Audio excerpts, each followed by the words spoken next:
You need to move. Now. The order snapped through first class as a senior flight attendant loomed over a 17-year-old girl in a faded hoodie seated calmly in Pod 1A. Around them, boarding stalled. Eyes turned. Phones hovered. Maya didn't shout. She didn't plead. She simply tightened her grip on her boarding pass as a white passenger demanded the seat for her daughter, and the crew backed the demand with threats of removal. To everyone watching it, looked like another quiet kid about to be pushed out of a place she didn't belong. What no one in that cabin understood what made this moment catastrophic was that Maya wasn't powerless. She was one phone call away from the man who owned the airline. And the crew had just put their entire careers on the line. The Apex Air Stratosphere Lounge at JFK's Terminal 4 was a study in beige and hushed anxiety. It was designed to be an oasis, a multi-million-dollar bubble separating the airline's most valued customers from the hoi polloi. In reality, it smelled of stale coffee, expensive perfume, and the quiet desperation of people trying to make connections. Maya Sterling, 17 and profoundly tired, was invisible, and she preferred it that way. She sat in a modern, uncomfortable armchair, her knees drawn up, her feet tucked under her. Her attire was the standard uniform of a sleep-deprived student: faded MIT-branded sweatpants, a dark grey hoodie with the hood pulled halfway up, and a pair of top-of-the-line noise-cancelling headphones that enveloped her in the blessed silence of a complex loaf playlist. On her lap, her laptop screen was a riot of colourful code. She was debugging a simulation for her summer internship, a coveted spot at a London biotech firm that she had earned. She always had to remind herself on her own merit. Her appearance, as always, was a deliberate act of camouflage. When you were Maya Sterling, daughter of Robert Sterling, the CEO and founder of Apex Air, you learned early that the real you was a liability. Show up in designer clothes, and you were a spoiled brat. Show up like this, and you were a problem, a standard slipper, a person who didn't belong. She felt the eyes on her before she saw them. Across the lounge, seated near the floor-to-ceiling windows overlooking the tarmac, were a couple in their late 50s. They were lounge people. He was Arthur Bishop, dressed in a crisp, expensive blazer that he refused to remove indoors reading the Wall Street Journal. She was Elena Bishop, thin blonde and radiating an aura of discontent. She wore a diamond bracelet that caught the sterile lounge light and a look of profound offense as she stared quite openly at Ma. Mia, Clear's throat, ignored her. She was used to it. She was just a black teen in a hoodie, in a space where she clearly, obviously wasn't supposed to be. She sipped her lukewarm water and found the bug in her code. "It's just ridiculous," Elena Bishop said, her voice a sharp stage whisper that cut through the lounge's murmur. Arthur grunted, not looking up from his paper. "What is, dear? The standards. They just let anyone in here now. It used to be exclusive. Now look." She didn't gesture, but her meaning was laser-focused on Maya. People treated like a bus station, eating their own food, sleeping on the couches. It's just not what it was. Maya's fingers paused on the keyboard. Here we go. A lounge attendant, a young man named Mark, with a tight smile and an ambitious glint in his eye, was gliding between tables. Elena flagged him down. "Excuse me," Elena said, her voice now dripping with faux concern. I'm a little worried about the security in here. That young woman over there," she nodded towards Maya, "has been here for hours and I haven't seen her order anything. She just seems to be, using the Wi-Fi." The implication was clear. Mia was a vagrant who had snuck in. Mark's professional smile faltered. He was trained to plate platinum tier members like the Bishops. He glanced at Maya. He saw a black kid in sweats. He saw an easy target. He made a calculation. He walked over to Maya's chair. He stood there until she, finally with a sigh, lifted one cup of her headphones. "Yes?" she asked. Mom, Mark said, his voice slick with practiced authority. "I'm going to need to see your boarding pass and lounge invitation again." Maya frowned. "Again, I scanned it at the desk an hour ago. It's just a random verification, Mom. Protocol." It was a lie, and they both knew it. Maya looked past him, locking eyes for a brief second with Eleanor Bishop, who was watching with a small, satisfied smile. "You're not randomly verifying her," Maya said quietly, nodding at Elena. Mark's face tightened. "Mom, if you can't produce your credentials, I'll have to ask you to leave the lounge." This was the part Maya hated. The sigh she let out wasn't just air. It was a physical expulsion of exhaustion. She closed her laptop, reached into her backpack, and pulled out the crisp white folder containing her travel documents.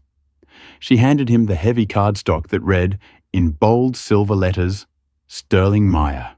Seat 1A, First Class Apex Global Services. Mark's eyes widened. He hadn't just questioned a random passenger. Global Services wasn't a real tier. It was the internal designation for the airline's executive owners and their immediate family. Seat 1A was the flagship seat on their brand new A350. The blood drained from Mark's face. He suddenly saw the expensive headphones, the high-spec laptop, the quiet confidence that he had mistaken for apathy. I apologize, Miss Sterling." He stammered, his entire demeanor shifting from cop to caterer. "I didn't. I was just doing your job," Maya finished for him, her voice flat. She took her pass back. "It's fine." It wasn't fine. Mark skewered away, avoiding the bishop's gaze. Elena Bishop looked confused, then annoyed, as if a particularly interesting show had been cancelled. Maya put her headphones back on, but the lofty beats couldn't drown out the familiar bitter taste in her mouth. It wasn't about the seat or the lounge. It was about the constant draining assumption that she was always in the wrong place. She looked at the clock. 30 minutes until boarding. 30 minutes until she could get on the plane, close the door to her pod, and just be. She had no idea that the lounge was only the opening act. The real performance was about to begin. The call for Apex Air Flight 212 to London. Heathrow echoed through the terminal. Maya packed her laptop, slung her worn backpack over one shoulder, and joined the river of people heading toward Gate C40. The boarding area was a zoo, a sea of anxious faces, oversized bags, and crying children. Maya found the dedicated first-class and platinum lane and stood at the back, scrolling through her phone. In front of her, the Bishop family was regrouping. Arthur and Eleanor were there, and now they were joined by their daughter Chloe. Chloe looked to be about 20, dressed in a bright pink sweatsuit that screamed influencer and was pouting dramatically. "I just cannot believe this." Chloe was whining to her mother. "You promised we would sit together. How am I supposed to sit and coach for 8 hours? It's disgusting. I am handling it, Chloe." Eleanor snapped her eyes, scanning the gate. She marched up to the podium, cutting in front of several other passengers. The gate agent, a harried-looking woman named Susan, looked up. "Mom, I'll be clears throat with you in a moment." "I am Elena Bishop Platinum Elite Eleanor," announced as if presenting a title of nobility. "There has been a terrible mistake. My daughter Chloe is booked in economy, but I am in first class. You need to move her up," Susan typed furiously. "Ma'am, I see your booking. I'm afraid first class is completely full. We have no open seats. Then make one." Arthur Bishop chimed in, stepping up beside his wife. "Surely someone can be moved. We pay this airline thousands of dollars a year. Sir, I can't just make a seat." "The cabin is full," Susan said, her patience clearly evaporated. "I can put her on the upgrade list in case of a no-show, but it's... oh." Susan's eyes went wide. She was looking at a screen at the manifest. She saw the name in 1A. She saw the GSAC code next to it. Her entire body language changed. She looked up her eyes, scanning the first-class line, and saw Maya. "Boarding for first class will begin, momentarily." Susan announced, her voice suddenly strained. She looked back at the Bishops. "Mum, there is nothing I can do." "This is unacceptable," Eleanor declared. "I will be filing a formal complaint." Just then, the automated call began. "We are now pleased to invite our first-class passengers to board." Eleanor gave Susan a look that could curdle milk. "This isn't over." She grabbed her husband and daughter. "Come on, Chloe. Just come with us. We'll sort this out on the plane." Maya watched them, a small pit of dread forming in her stomach. Sorting it out on the plane never meant anything good. She waited until the bishops were halfway down the jet bridge before she presented her own pass. Susan, the gate agent, scanned it, and her eyes shot up to meet Maya's. There was a flash of panic, then recognition from the internal memo that had been circulated. Good evening, Miss Sterling," Susan said, her voice dropping to a respectful low. "Have a wonderful flight." Maya just nodded, giving her a small, tired smile. "You too." She walked down the long carpeted tube, the familiar scent of jet fuel and sterilized air filling her nose. She stepped through the aircraft's main door and was greeted by a woman with a perfectly coiffed blonde bun and a smile that was all teeth. "Welcome aboard," the flight attendant said. "Hi," Maya replied, turning left into the exclusive first-class cabin. She found her seat 1A, a beautiful private pod at the very front of the plane. It had its own closet, a massive entertainment screen, and a small chilled bottle of champagne waiting. Clear as throat. She stowed her bag, sat down, and for the first time that day allowed herself to relax. She was almost home free. Then the bishops arrived. Arthur took his seat in 1B across the aisle. Eleanor stopped dead in the aisle right next to Maya. She was supposed to be in 2A, the seat directly behind Ma. And standing next to her looking confused was Chloe, still holding her economy ticket for 34E. Elelena Bishop looked at Ma. She recognized her instantly from the lounge. The vagrant who had turned out to have a real ticket. A cold, calculating look passed over Eleanor's face. She saw Maya, a young black girl, alone. Then she looked at the premium seat she occupied, and she made a decision. "Excuse me?" Eleanor said, her voice no longer a whisper. It was loud, sharp, and designed to draw attention. Maya looked up, her headphones now resting on her neck. "Yes, I'm afraid you're in the wrong seat," Eleanor stated. It wasn't a question. Maya blinked. "I'm pretty sure I'm not. This is 1A. "Yes," Eleanor said, stepping further into the aisle, blocking the other boarding passengers. "And my daughter Chloe is supposed to be here. We are flying together." Maya frowned. "I'm sorry. My boarding pass says 1A. I think your daughter's seat is somewhere else. This is ridiculous." Chloe whined, stepping forward. "Mom, just make a move." "This is your seat, right? It should be." Eleanor said, her gaze hardening on Maya. "Look, I don't know how you got to this seat.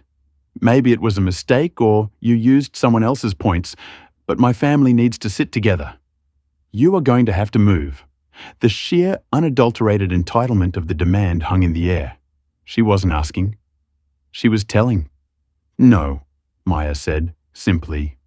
Her voice was quiet but firm. "I'm not going to move. This is my seat. I'm not giving it up."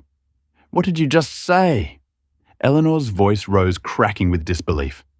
The other first-class passengers, the ones trying to get to their own pods, were now watching, annoyed and curious. "I said, no," Maya repeated, sitting up straighter. The exhaustion was gone, replaced by a familiar cold adrenaline. "Your daughter's ticket is for economy. Mine is for 1A. You can ask a flight attendant if there are any other open seats, but you can't have mine." "Why, you insolent little, is there a problem here?" A new voice entered the fray. It was the flight attendant from the door. She had the same blonde bun and tight smile, but her eyes were like ice chips. Her name tag read, "Brenda, Senior Flight Attendant." "Yes, there is a problem," Eleanor said, turning on Brenda with the full force of her indignation. "I am a Platinum Elite member, and this girl is refusing to move from my daughter's seat." This was a blatant lie, and everyone knew it. Chloe was still holding the 34E ticket, but Brenda didn't look at the ticket. She didn't look at Chloe. Her eyes landed on Maya, and in a single devastating second, she assessed the situation. Clear as throat. She saw a wealthy, important-looking white woman, Eleanor, and a young black girl in a hoodie, Maya. And just like Mark in the lounge, Brenda made her calculation. "Mrs. Bishop." "I am so sorry," Brenda said, her voice thick with synthetic empathy. She touched Eleanor's arm reassuringly. "Let me handle this." She then turned to Maya, Her entire demeanor changed. The smile vanished. The empathy evaporated. She was now a disciplinarian addressing a problem child. Mom Brenda said, her voice sharp, "I need to see your boarding pass." Now Maya held it up. Brenda barely glanced at it. Brenda said, frowning as if the pass itself were a forgery. "There seems to be a systems glitch today. We have a very important passenger, Mrs. Bishop, who needs to be seated with her daughter. We're going to have to move you." "Move me where?" Maya asked, her heart pounding. "We have a lovely seat for you back in the main cabin," Brenda said, as if this were a wonderful prize. "It's a window seat. I'll even get you a free drink and a snack box." The insult was staggering.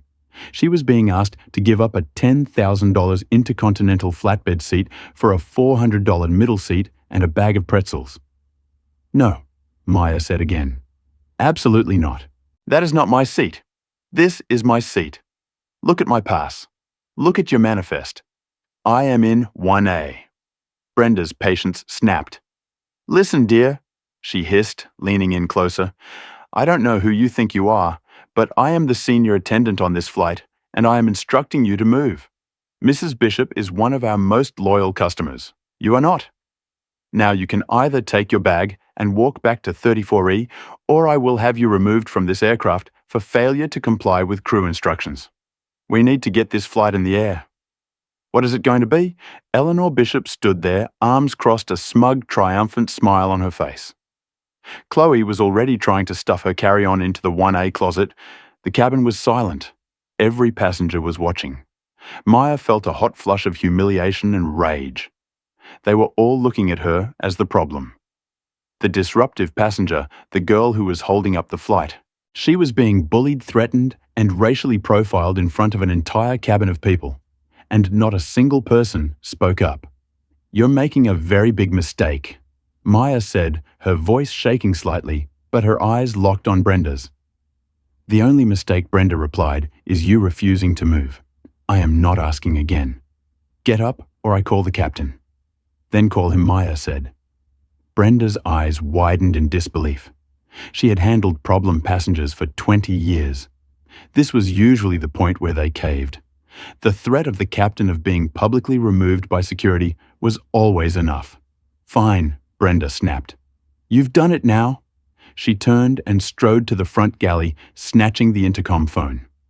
"Captain Miller, I need you at the one left door, please. We have a passenger non-compliance issue." A moment later, the curtain from the cockpit rustled open, and Captain Miller emerged. He was an imposing man with a military-style haircut and a face that looked like it had been carved from granite. He was ex-Air Force, and he ran his planes like a barracks. He hated delays, and he hated passenger drama even more. Brenda met him in the galley, and Maya could hear their hushed, angry conversation. In one, a kid refusing to move says her pass is valid, but the bishop's delaying departure. She's being disruptive. Captain Miller nodded, his face grim. He'd heard all he needed to. He strode into the cabin. Brenda, Eleanor, and Chloe followed him like a pack of wolves. "Mom." Captain Miller said, his voice a low boom that commanded attention. He didn't look at the bishops. He looked straight at Maya. "I am Captain Miller. I am the pilot in command of this aircraft. My lead flight attendant has informed me that you are refusing to follow her instructions. I'm refusing to give up my assigned seat," Maya said, trying to keep her voice steady. "My ticket is for 1A. This woman," she pointed to Elena, "is trying to give my seat to her daughter, who is ticketed in economy." The captain held up a hand.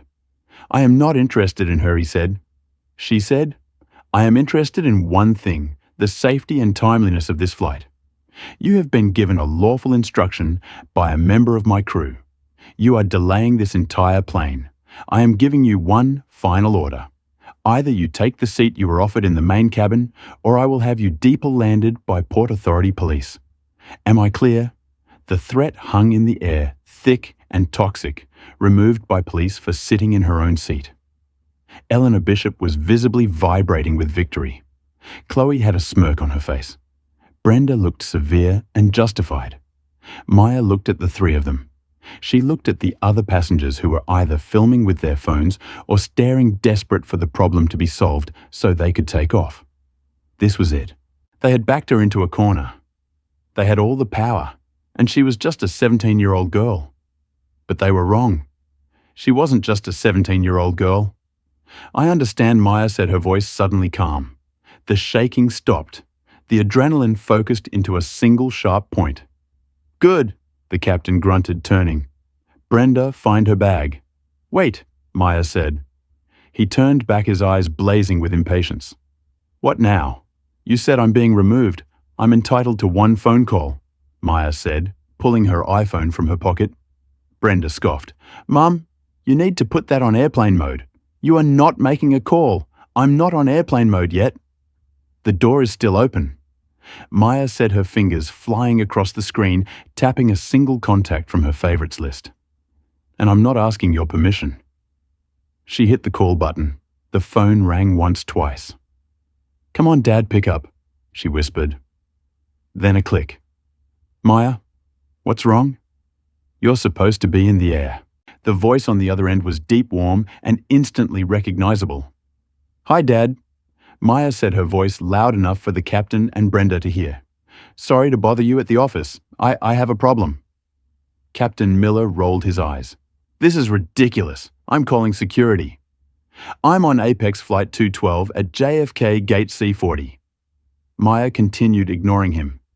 The Clear's throat flight is delayed, because of me apparently. What are you talking about?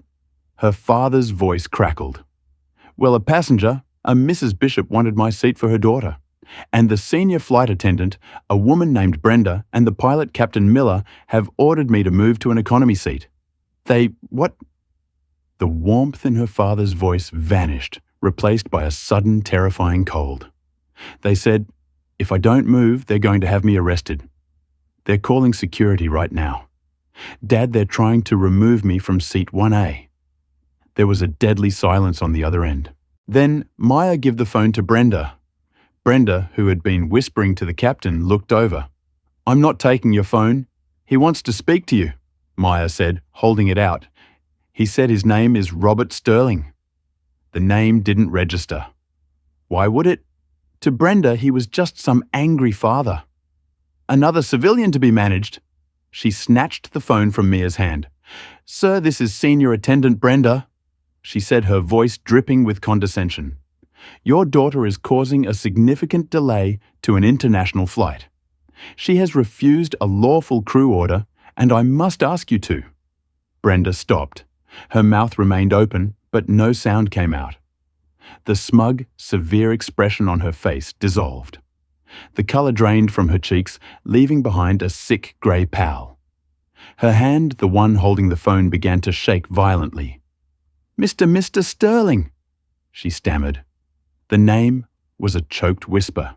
Sir, I did not realize, sir. It was a seating misunderstanding. Yes, sir. Captain Miller, seeing his lead attendant's terror, took a step forward. What is it? Brenda's eyes were wide with a primal fear. She looked at the captain, then at Maya, then back to the captain. Yes, sir, Brenda whispered into the phone. I will put him on right now. Yes, sir. She held the phone out to Captain Miller, her hand trembling so badly she nearly dropped it. It's CEO Sterling. He wants you. Captain Miller's blood ran cold. CEO. There was only one CEO, Robert Sterling. His entire military bearing crumbled. He grabbed the phone as if it were a live grenade. Mr. Sterling, sir, this is Captain Miller. I was not fully aware of the situation. My attendant merely... Yes, sir, I understand. We were just... I see. He listened, his face turning a shade of bright blotchy red.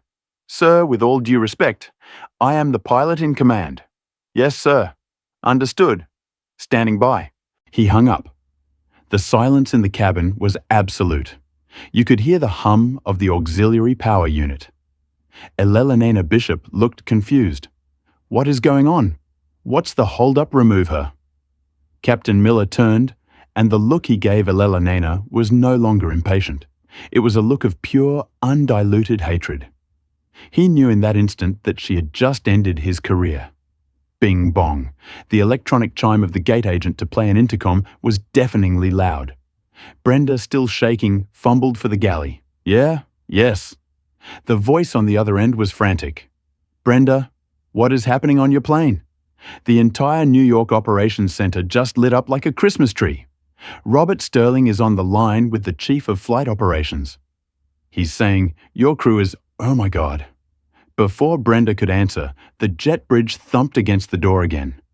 The main door was wrenched open from the outside. Susan, the gate agent, ran onto the plane. She was out of breath and white as a sheet. Stop. Everyone stop. Captain Miller, stand down.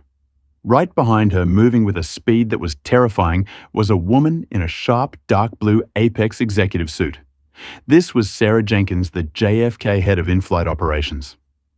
She was the most powerful Apex employee at the entire airport, and she looked furious. What is going on here? Sarah Jenkins's voice was a whip crack. Sarah, Captain Miller began. It's a misunder. Save it, Captain, Sarah snapped. She had her own phone to her ear. Yes, Mr. Sterling.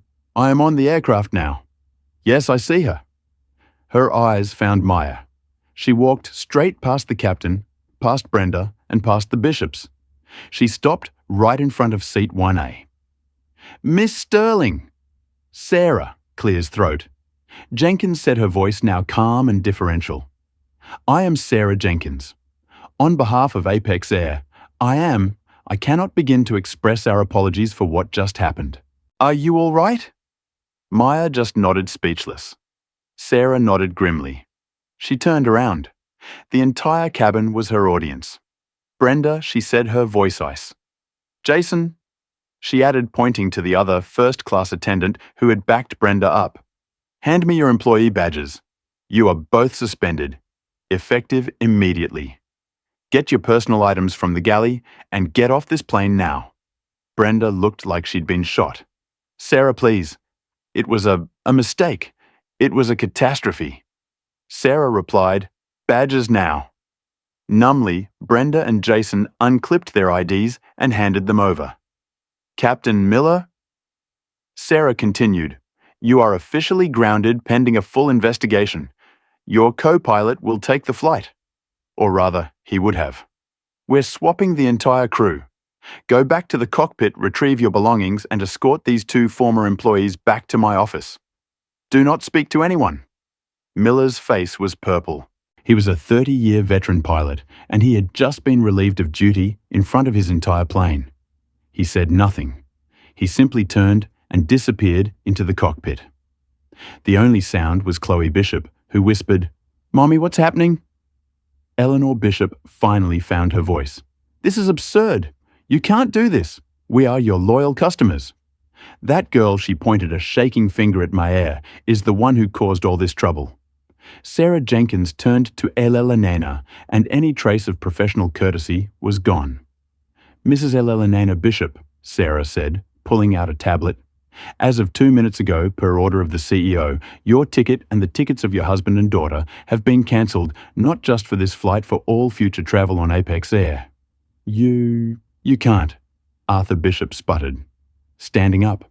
I can, Sarah said. Your platinum status is revoked. Your air miles are forfeited. You have been permanently banned from this airline. Airport security is waiting for you on the jet bridge. Please collect your carry-on items and exit the aircraft immediately. Security, Eleanor shrieked. You're calling security on us. You attempted to fraudulently displace a passenger and you harassed a minor, Sarah said, her voice like steel. You're lucky we're not having you arrested for it. Get off this plane. The scene disintegrated into pure chaotic karma. Brenda, the once tyrannical senior attendant, was now openly sobbing. She staggered into the galley, grabbing her purse. Jason, the other attendant, looked like a ghost mechanically retrieving his jacket. Captain Miller emerged from the cockpit, his face a mask of stone-cold fury, his flight bag in his hand. He didn't look at anyone. The bishops, however, didn't go quietly. I will sue you. I will sue this entire airline. I will sue her. Eleanor shrieked, pointing at Mia. Arthur, call our lawyer. Call him now. Arthur Bishop fumbled for his phone, but his hands were shaking. He was a corporate lawyer. He knew exactly what was happening. He knew that when a CEO gave a direct order to ban a customer for life, there was no lawsuit. There was only total annihilation. He had seen his firm's clients do it. He had never been on the receiving end. Elena, be quiet. He hissed, his face pale and sweaty. Just be quiet. I will not be quiet. Chloe, record this. This is an outrage. But Chloe wasn't recording. She was crying. Big gulping sobs of humiliation. Mom, just stop. You heard her? They're banned. We're banned. Two burly Port Authority police officers who had been waiting on the jet bridge stepped onto the aircraft. Mom, sir, we've been asked to escort you from the plane. The sight of the uniforms finally broke the bishop's resolve. The fight drained out of them, replaced by a sudden frantic rush to avoid being physically dragged out. Arthur grabbed his briefcase from 1B. Eleanor snatched her bag from 2A. Chloe, still sobbing, picked up her pink carry-on. As they were herded down the aisle, Elena stopped one last time, leveling a look of pure poison at Maya, who was still sitting stunned in 1U. You did this, Eleanor spat. You little... The closest police officer put a hand on Elena's arm. Mom, let's go now. They were marched off the plane. The thud of the jet bridge door closing behind them was the most satisfying sound Maya had ever heard. The cabin was left in a state of suspended animation. The remaining passengers, all of whom had their phones out, slowly put them down, staring at each other at the empty galley and ATM. The girl in the hoodie had just summarily executed an entire flight crew and had a family of platinum members thrown off the plane. Sarah Jenkins took a deep breath, smoothing her suit. She walked to the intercom. Ladies and gentlemen, this is Sarah Jenkins, your JFK Operations Director. On behalf of Apex Air, I want to offer my profound apologies for the disturbance and the subsequent delay. Her voice was calm, but underlined with steel. We have had to make an unexpected and immediate crew change. A new flight crew is on its way to the aircraft now. We will also be bringing on a new captain and first officer. Unfortunately, this means our departure will be delayed by approximately 90 minutes as the new crew completes their safety checks. We know this is a massive inconvenience. We will be compensating all passengers on this flight with a $500 travel voucher and 10,000 bonus miles. We will begin complimentary beverage service here at the gate while we wait. Again, my deepest apologies for the unprofessional conduct you were forced to witness. It has been handled. She hung up. The passengers, who had been bracing for a long, angry delay, suddenly looked mollified. 500 LS and 10,000 miles.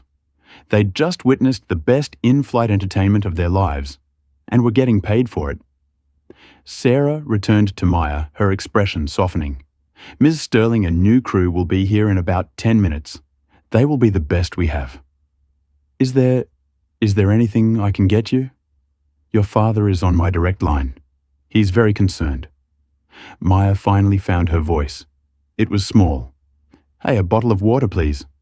Of course. Sarah practically ran to the galley to get it herself. Maya sank back into the plush cushions of 1A. She put her headphones back on, but she didn't play any music. She just let the silence and the horror of the cabin fans wash over her. She felt a strange combination of vindication and profound sadness. She hadn't wanted any of this. She hadn't wanted to get anyone fired. She just wanted to sit in her seat. The 90-minute delay felt like a lifetime to the shell-shocked passengers of Flight 212. The cabin, once a stage for a humiliating power play, was now a silent, surreal bubble.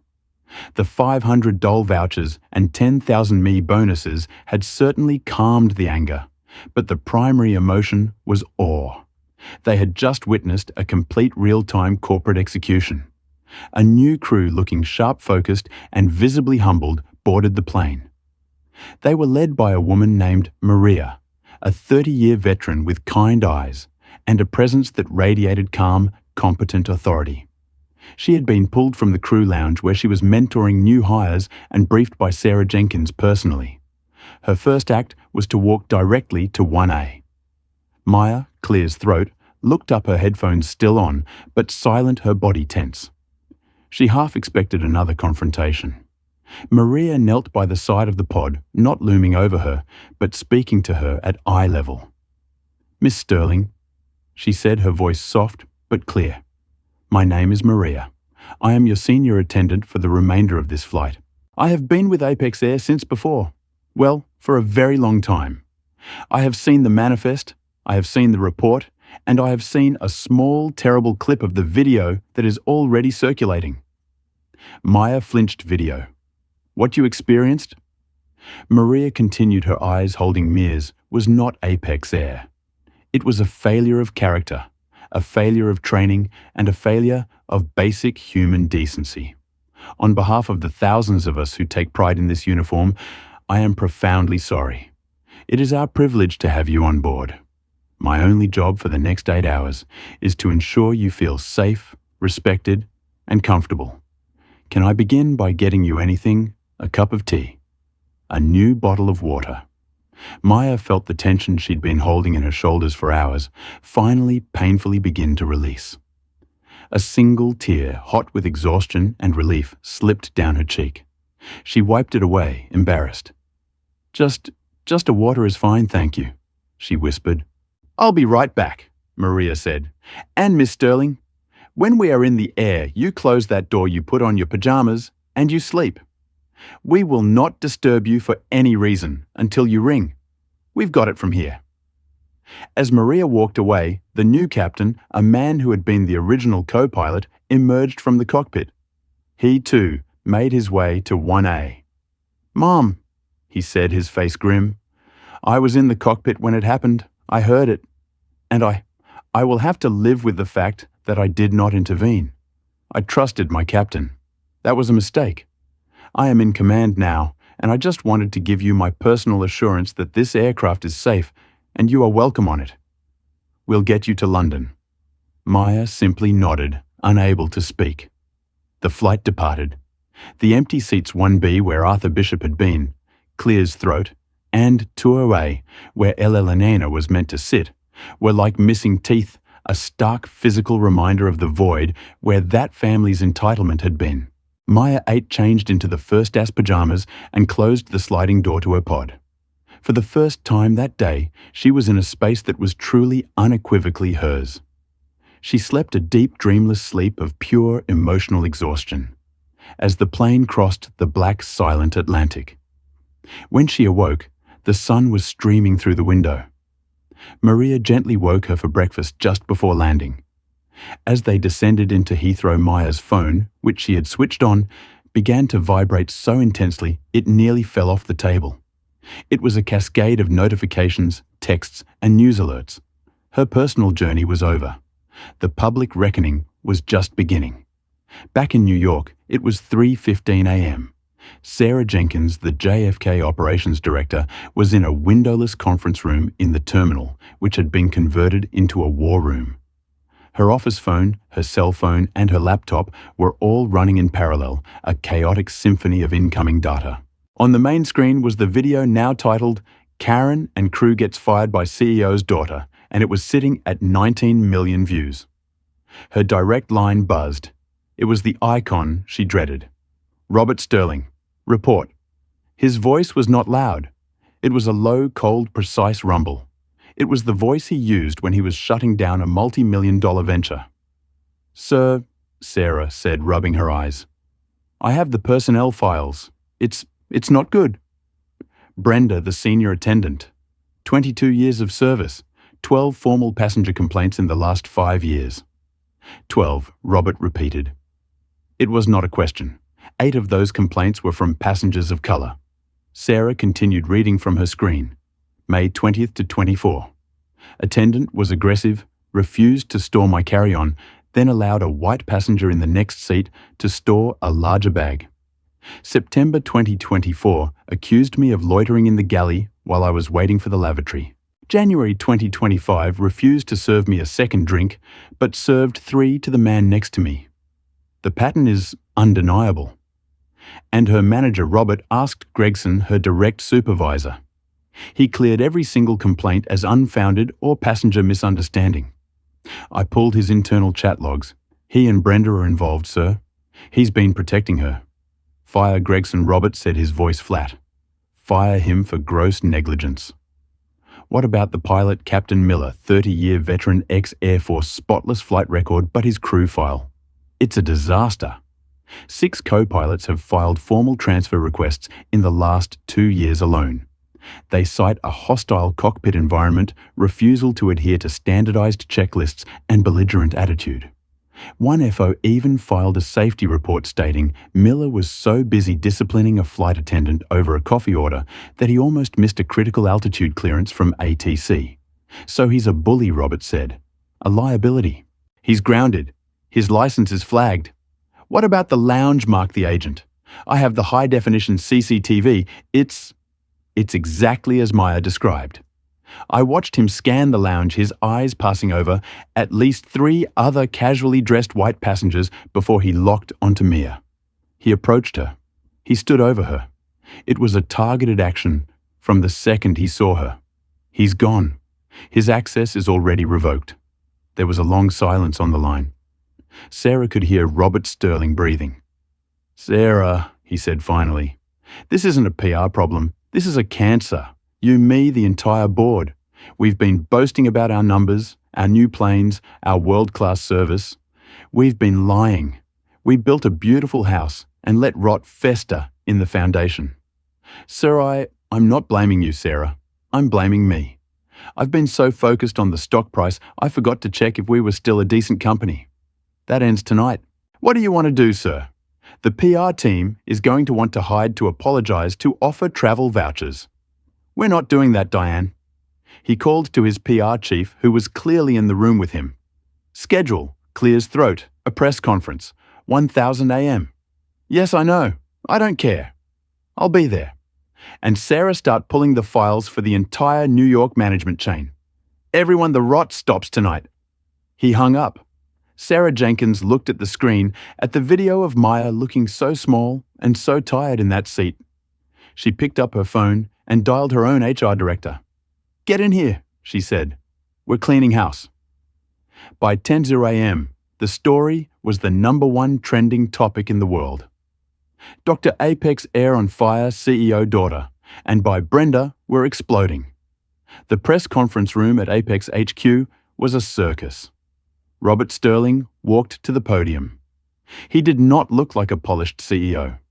He looked like a man who hadn't slept. He looked like a father. He set his notes aside. Good morning, he began, his voice amplified, filling the room. 9 hours ago, my 17-year-old daughter Maya was on her way to a summer internship in London.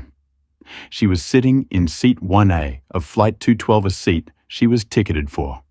She was then targeted, harassed, threatened, and racially profiled by employees of my own company. The room was dead silent. She was threatened with removal from the plane. She was threatened with arrest, all because she refused to give up her seat to a white passenger who was ticketed in economy. The only reason this escalated to the point of a near arrest was because of the disgusting, prejudiced assumptions of a crew who saw a young black girl and decided she was a problem to be solved. He paused, his jaw tight. I have seen the video. I have heard the audio. And I spent the rest of the night reading personnel files. And I am sick. I am sick because my daughter had to go through that. But I am also sick because I've realized she is not the only one. He looked directly into the main camera. Brenda, the senior flight attendant, and Captain Miller, the pilot in command, have been terminated from Apex Air effective immediately. Their conduct was a disgrace. But this is not about 2 employees. This is about a culture that I allowed to grow. A culture where employees feel entitled to abuse their power, and where passengers like the Bishop family feel entitled to weaponize that power against a child. To the Bishop family, he said, his voice dropping, who have been customers with us for a decade, your status, your miles, and your privileges are revoked. You are banned from Apex Air for life. We do not want your business. A gasp went through the press corps. And to every other passenger who has ever been made to feel less than on one of my planes, I am profoundly, deeply sorry. My apology is not enough. So here is my promise. Today, I am announcing the 1A initiative. Effective immediately, the entire 15,000-member in-flight and gate agent staff of Apex Air is being scheduled for mandatory top-to-bottom retraining in de-escalation and implicit bias conducted by an outside independent review board. We are also establishing a new passenger-led complaints board with real power to discipline to ensure a complaint is never again cleared by a manager who is protecting their friends. He leaned forward. This will cost this company millions in lost flight hours and training. I don't care. We were a company that put a girl in a hoodie in 1A. We became a company that tried to kick her out. As of today, we are going back to being the company that protects her. He left the podium without taking a single question. The karma that followed was not just instant. It was deep structural and devastating.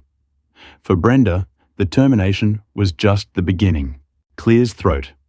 The flight attendants union, after reviewing the video and her file, dropped her case citing gross misconduct. She lost her 22-year pension. She lost her travel benefits for life. Fired and blacklisted, no other major airline would hire her. 6 months later, a traveler posted a photo to Reddit. It was Brenda, her hair, now a dull brown, wearing the paper hat of a Sparrow employee working the counter at the JFK Terminal 4 food court.